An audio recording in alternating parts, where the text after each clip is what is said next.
This is a talk about Doppl, which is an Android-centric code-sharing framework. I am Kevin Galligan. I'm the president of TouchLab. TouchLab is a formerly all Android shop, a mostly Android shop, and definitely getting into the iOS world, obviously. I've been doing Android since the G1, and I've been doing Java since there was Java. We are heavily involved in the Android community, obviously. We used to run this 100%. We are primarily responsible for the content of Droidcon NYC.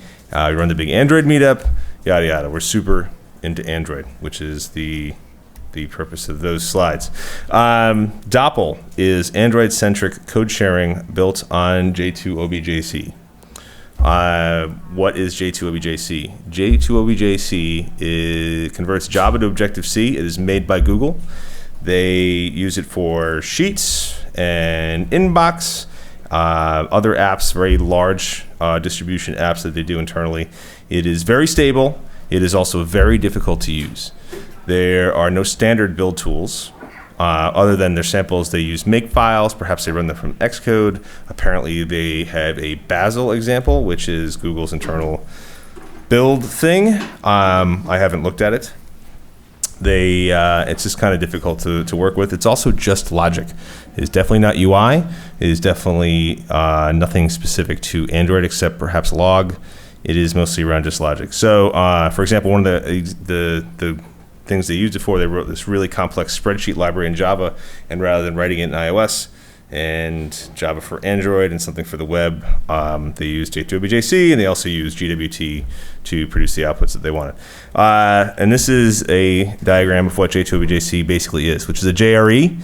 So Lang, IO, util, etc. It's like most of the JRE, but not everything, that is compatible with iOS and Objective-C, and then it's a little bit of Android with JUnit, Mockito, a few other things. That's what J2OBJC provides out of the box.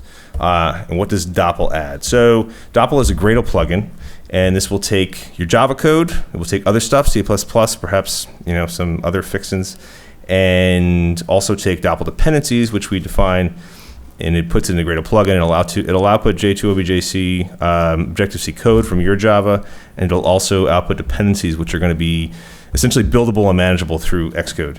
And that's the build system, and also the library format that's defined by Doppl. Then we have Android extensions, and this is sort of the interesting bit.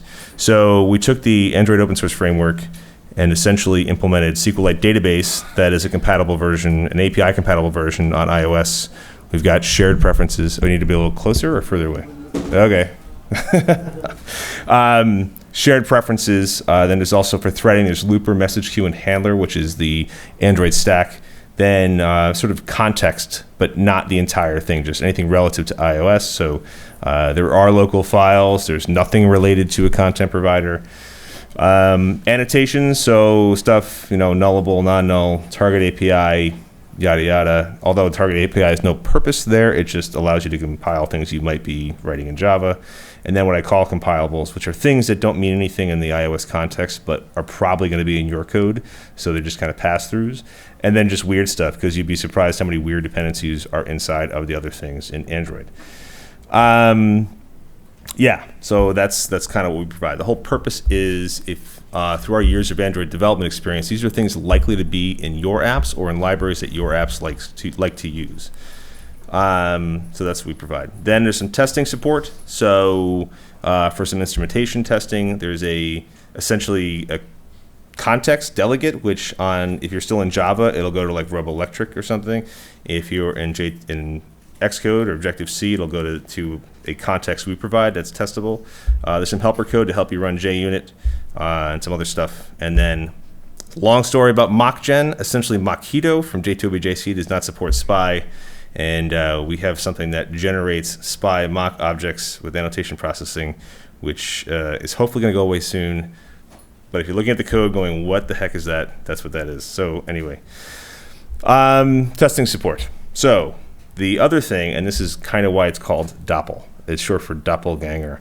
We have forked a bunch of open source libraries and made compatible versions, tested versions available on the Objective-C side. So when your code includes these dependencies and uses these in your own logic, you'll have equivalencies in iOS that are fully functional, right? So JSON and Dagger are straight pass-throughs. They convert 100% and their tests pass essentially unmodified.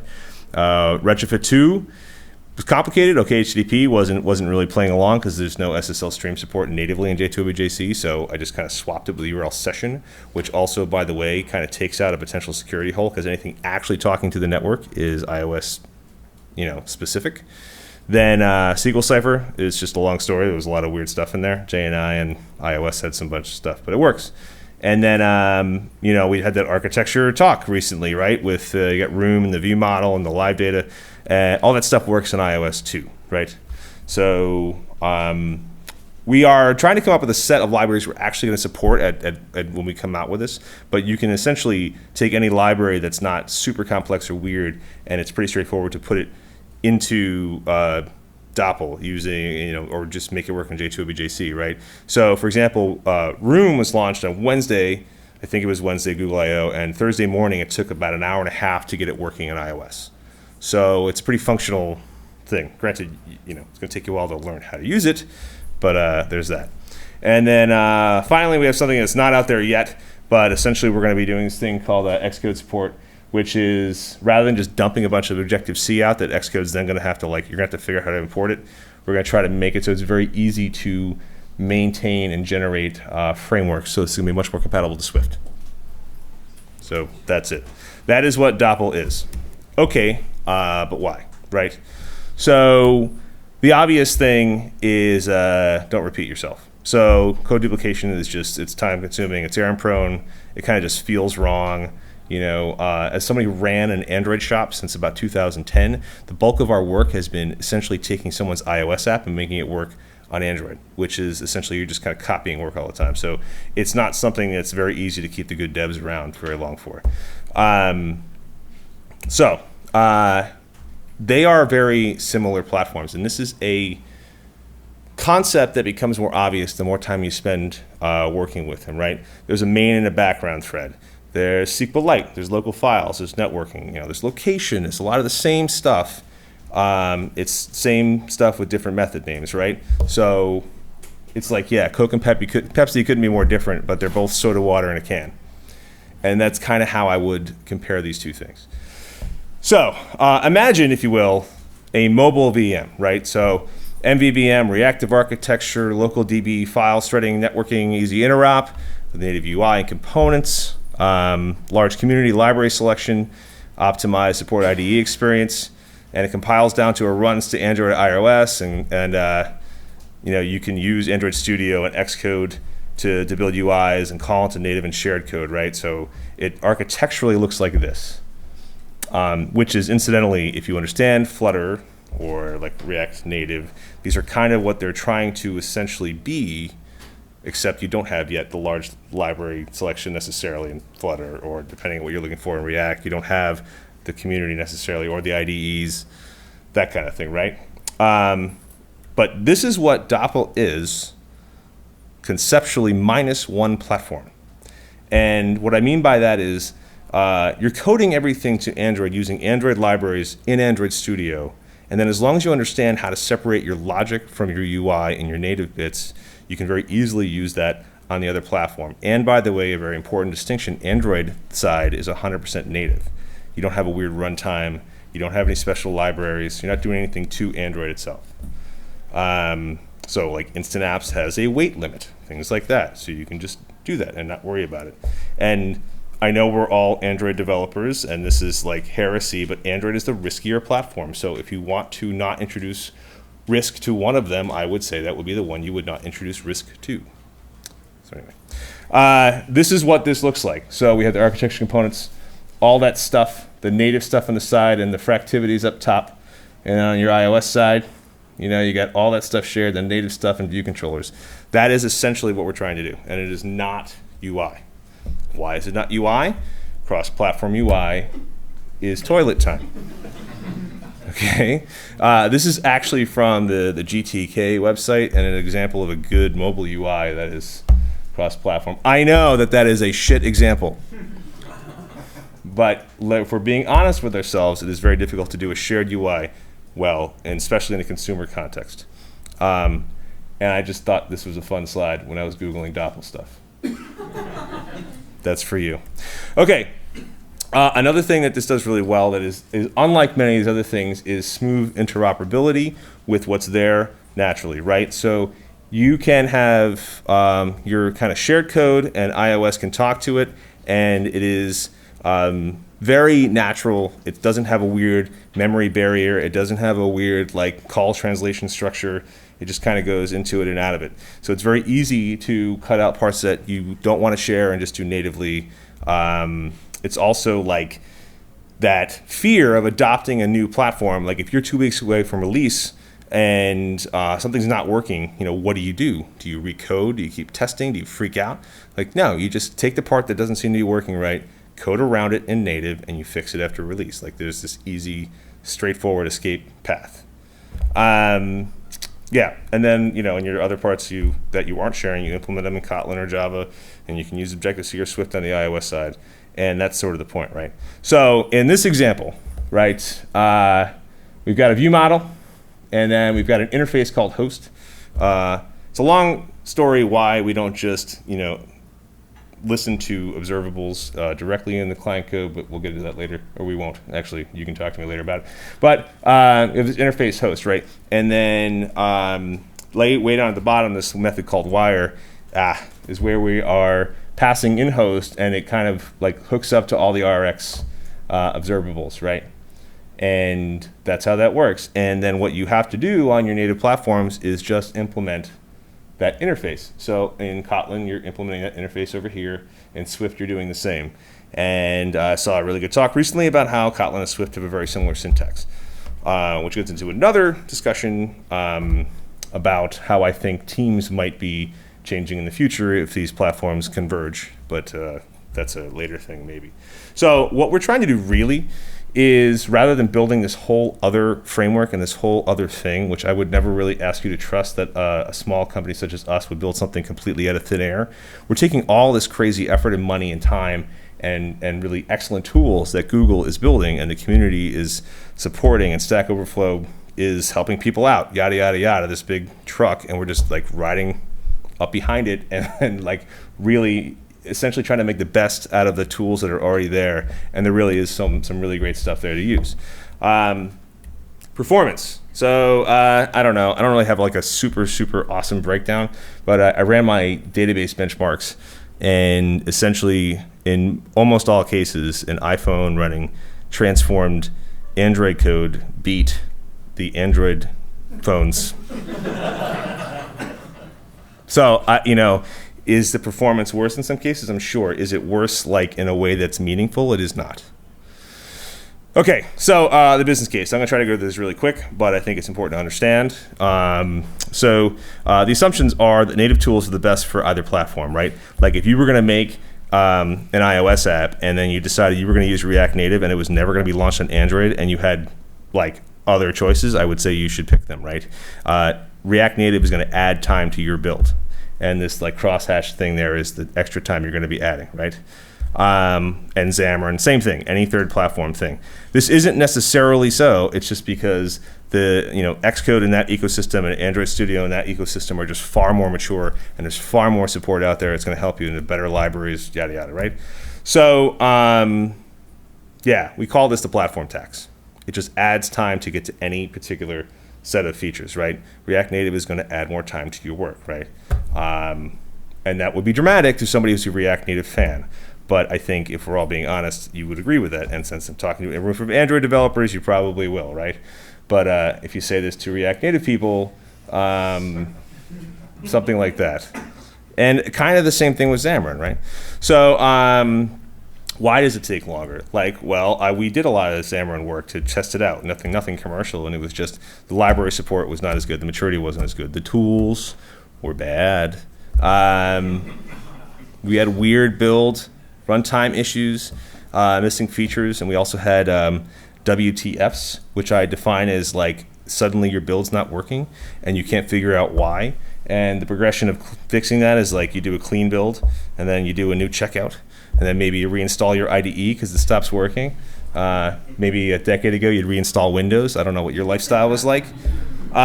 These things happen in any environment, but they're far more likely to happen in an environment that is less traveled, right? So, yeah, that's why these things take longer, and they're harder to predict, but it's true. And then you still need to build the other UI. I think one of those things I didn't understand about React Native was like, hey, it's like a shared UI, and it's like, not really. You do a lot of native code in that environment. Same thing with Xamarin, unless you use Xamarin Forms or use some like weird shared thing in React Native. So that's the argument, right? So which platform takes longer to build? And I think we would all say like iPhone, and if I was talking to the Swift meetup, they would say Android. And it's a trick question. The first one. Because even with perfect specs, you're going to be testing and modifying architectural ideas. You're going to be sorting out issues with the back-end people when they tell you that their API is perfectly fine and you actually can prove that it's not. That's what happens with every project, right? And that adds time. And the only time that's going to take twice as long is if you do iOS and Android at the same time. That's why you shouldn't. You should lead with one platform and then learn from the second. And there aren't perfect specs, right? Agile exists to iterate. You're going to throw away a lot of code. And it's waste, but it's valuable waste, right? Well, if you pick a slower development environment, you're paying that tax on everything. It's going to slow down your entire project cycle. And that is one of those things I think people don't talk about when they talk about, oh, 2 platforms are going to take twice as long. And that is absolutely not true. I hear things like, well, we'll do a quick mock-up in React or HTML5, and then maybe we'll get into native. And my argument is like, I can do a much quicker mock-up in Android than one of these things. And that is basically the argument. So not everyone's going to agree with that. All right, I don't care. I have the microphone. So the other argument is risk. Android is 100% native in the Doppl world, right? So right there you have zero risk added to that platform. Sharing code is optional, and you can share a little bit, you can share a lot. In theory, if you have existing apps, you don't need to rewrite your apps. And you don't need to train on a new skill set if you have existing developers. We like to say that this is like React Native is native mobile from a web perspective, and Doppl is native mobile from a native mobile perspective, right? And then we like to say those kind of things, and then it upsets people, and then they talk about it, which is how you get attention. But yeah, so that's kind of what the thing is. It lowers the risk to get to share your code, right? So, and then I have this other slide about 2 UIs, and I was talking about how, if architecturally, you have iOS and Android teams, but really you're going to wind up with architecturally focused developers and then sort of UI focused developers, and this whole argument. And this is a toilet slide because I really didn't think it out. But you understand the argument, which I think as these platforms tend to converge, you're going to wind up with, rather than platform-specific development, you're going to have more architectural specific or focused developers who tend not to be great with the UX and the design and the UI, and probably developers who are very good at that or enjoy it, and they're going to be doing stuff on different platforms. That is not necessarily true, but it's what we've seen in several contexts that we've worked in. So anyway, security, again, sharing is optional. Sensitive endpoints can be handed off to native iOS if you're not comfortable with it, as is the example of retrofit talking to URL session. Siegel Scythe reported, that actually didn't take that long. Yeah, and we're interested to hear about security issues. So we talked to people and they said, we don't want to use this or we don't want to use that because security. And there's never really a clear explanation of what that means. There's never a clear, usually not a clear explanation of what that means. Sometimes it's very clear, but often it's sort of this we don't want to use, React Native or maybe NativeScript or something because they're concerned that the security is not well vetted. So if anybody has oh no, here's why, or here's why that's bullshit, please let me know, because that is a very big concern we run into. So essentially it's high efficiency, low risk, right? Fastest product dev cycle, no compromise UX, low platform risk, do the simple thing, right? And don't do the weird complex thing. So that's it. So then this is where we're getting to I'm going to start kind of going around the slides I originally had, but we have the Droidcon NYC iOS app, aka Sad Puppy. We built it. Apple rejected it last year. They said it wasn't appropriate. We made a joke out of it. Apple says, no, I made a dog in there. yada yada. This year I actually put my dog in there. It's a complicated narrative because my dog kicks out the old dog and it's a mess. They approved it though. It was great. And but it was like really old code. So this the same day commit from 2014, we put in Kotlin. That's how long ago we started playing around with Kotlin.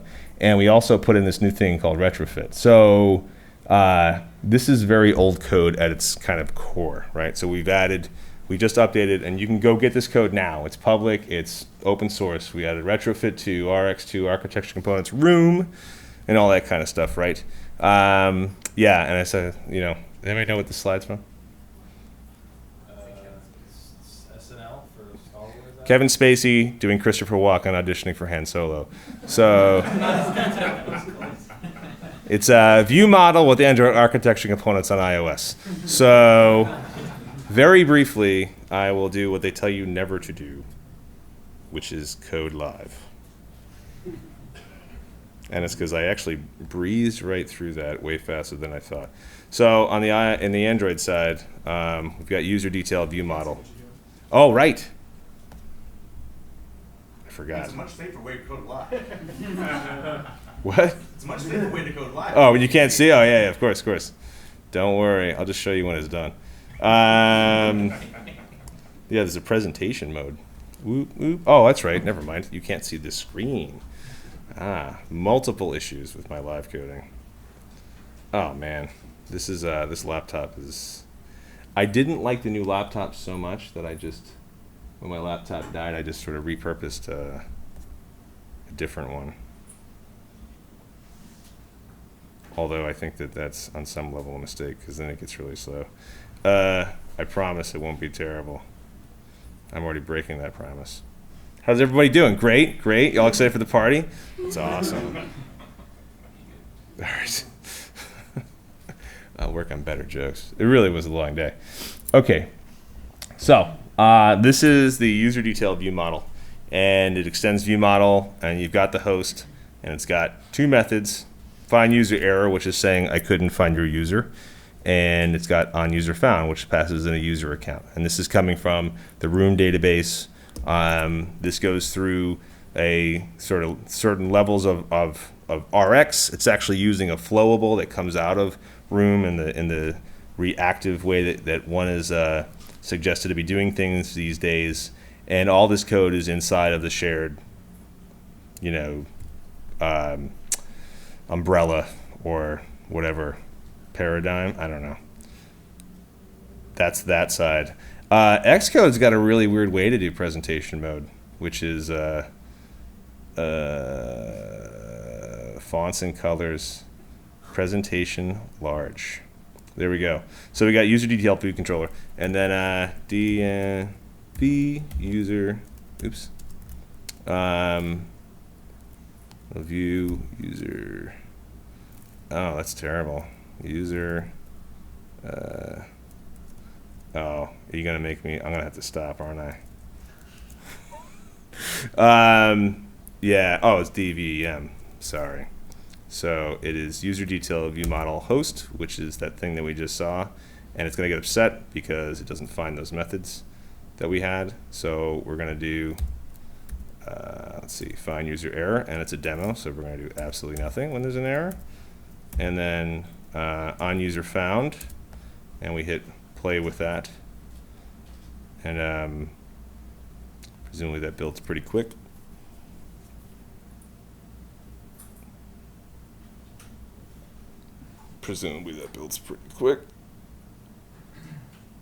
And there we go. Okay, so then you click on something, and we click on that, and that's the user profile. Uh-oh, nothing shows up. That's because we didn't do anything with the user data, right? So user account, and then that's it, right? So you can see very clearly how this works. The Java, the interface is very straightforward. All this code totally works, including all of the database and the structure, the threading, the reactive architecture, and then the Swift is very straightforward. And you just try to keep the UI as dumb as possible. So you're just wiring in stuff from Xcode in the same way you would do it from Android, right? That's it. That's the crux of how this whole thing works. So, we're back to here. Let me see where we were. Oh, that's right. I have to see my speaker notes, otherwise I get lost.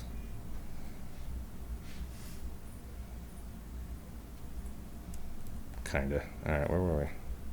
Ah, you can see my thing. See, it's changed. I was talking about the React licensing fiasco, which all has been resolved in the last few days. Where we're at right now is we're at what's called technical preview, but we're rapidly working towards, I guess, a public beta-ish release. One of the things to keep in mind is that underneath the hood, we're using J2OBJC, which is actually quite stable. It's at version 2.03. So most of what we're adding is build tools, and some of the libraries are going to need a little massaging, but they're, for the most part, we're using this in client work. It's quite stable. What's really going to need work is making the tooling to be more fluent. Everything is open source with Apache 2. We have tutorials up, and again, we're going to have a much better tutorial about how to build a full Droidcon app, which is a much more robust example of how to do this stuff. Yada yada, libraries, we got retrofit 2, everybody talked about that. This isn't really new information. RX2, it still needs a little work. The Swift help thing, that's coming. One of the things that you do have to understand about J2OBJC, and it's just the reality of the situation, we're used to in Java having garbage collection. So in the iOS world, it is reference counted, which means, it's a long story, but essentially, you have to be more careful with how you manage your objects. And if you have self-referencing objects, you'll have a memory leak. And all I can say is that that's the world that the iOS folks are currently living in. They have excellent tools to help detect this, and sometimes you just have to learn a new technique. So that's the current state of where J2OBJC is. There's also a runtime size, which in my testing tends to be somewhere around the 15 megabytes realm, but if you see the average iOS app is quite significantly larger than the average Android app, it's generally not too bad, and it depends what you're building, right? Debugging can be a little clunky, but you can put a debugger in Xcode and it will stop there. You can also tell it to show you the Java code that the code was generated from, which works pretty okay. But still, it's not perfect, but it certainly is functional. Cool. So great, but Kotlin iOS is trash. Why should I care, right? I think since you're here, you're self-selecting, you probably care more than the average, but sometimes I'm just talking to an anonymous crowd, and really, you shouldn't care, right? Kotlin is great. Java's cool, I don't know. If your team doesn't have any sort of pressure to figure out a different way to do development, then you really shouldn't care, right? With rare cases, if you just kind of roll into your iOS team's meeting and say, hey, I've solved your problems with this weird thing, they're not going to appreciate it, right? This is generally the cross-platform response most developers have to anything that's put in front of them. The reason you should care, though, is these people, right? We've gone and met with development teams and to talk to them about making their development more efficient. And the Android team, the one in particular, said, look, we're all Kotlin now. We don't give a shit about this Java thing. No thanks. Talk to the iOS people. Yeah, listen, it's all Swift. Everything's going great. Don't rock the boat. And I'm like, we're not here because of you. Your management brought us in because we're talking about something that you actually might want to use besides the other things that they're talking about, which would be Xamarin or React Native or the usual suspects. So unless you want to learn them, or you want to learn JavaScript, or you want to fill out your resume, you should talk to us, because this is a different answer, right? And I say it's not just in these situations, even though I can argue maybe 2 apps is the more efficient and the more safe thing, it doesn't sound like the smart thing. And that's sometimes what matters more than rational arguments, especially to people who don't understand what you're talking about. So I have this, this soundbite slide, which is give them the safe and smart option. Doppl salesperson. Okay, so this is where we're going way off the rails and all the things that's happened in the last few weeks, right? But the future, and this is what we're trying to figure out, right? We don't really think of, okay, Doppl is this thing it's a new thing, it's going to change the world and save lives, and everything's going to be great. It is an evolution into what we really see as what's coming down the road, and what's going to be merging platforms as they mature, right? So if you talk to a web person, they're like, yeah, it's all going to be web, or it all should be web because the open web and blah, blah, blah.